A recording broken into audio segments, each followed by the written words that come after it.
तपाईँ अहिले हेरिरहनु भएको छ fast Nepal update. Fast Nepal अपडेटमा हामीले पछिल्लो समयमा रसुवामा आएको बाढी र पहिरोका कारणले घटना भएका केही घटनाहरूलाई नै लिएर चाहिँ अपडेट गराइरहेका छौँ। अझै पनि रसुवामा कार्यरत 28 प्रहरीहरू अझै सम्पर्कविहीन रहेका छन्।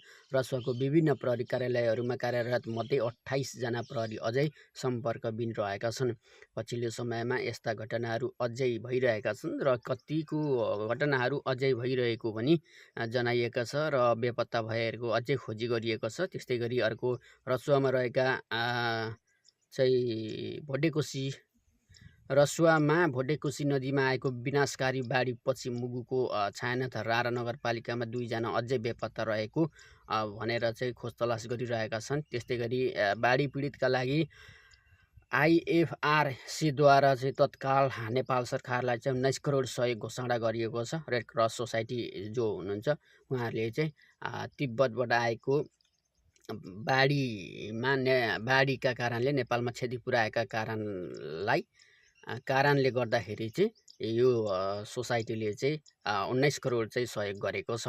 अमेरिकीमा अझै पनि त्यस्ता खालका अमेरिकाले पनि यसलाई चाहिँ राजनीतिक को चासो बनाएर चाहिँ नेपाल सरकारलाई केही सहयोग गर्ने घोषणा अझै गरिरहेका छन् र त्यस्तै गरी घटना निकै नै भइरहेका छन्।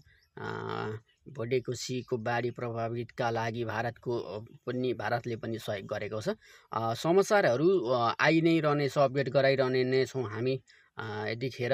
त्यस्तै गरी यतिखेर रवि लामिछानेले आह्वानको सर्वदलीय बैठक बस्दै यतिखेर राजसभाका सभापति रवि लामिछानेले पनि केही घोषणाहरू अब आज बैठकमा के कुराहरू गर्ने भएका छन् र बाढी पीडितहरूलाई चाहिँ थप अपडेट पनि हुने जानकारी गराउँदैछ। त्यस्तै गरी अझै यतिखेर रसुवा बाढीको अपडेट गर्दा अहिलेसम्म चाहिँ 162 जनाको चाहिँ शव फेला परिसकेको छ र आगामी आउने दिनमा पनि तपाईँहरूलाई चाहिँ हामी न्युज अपडेट गराइरहने नै छौँ।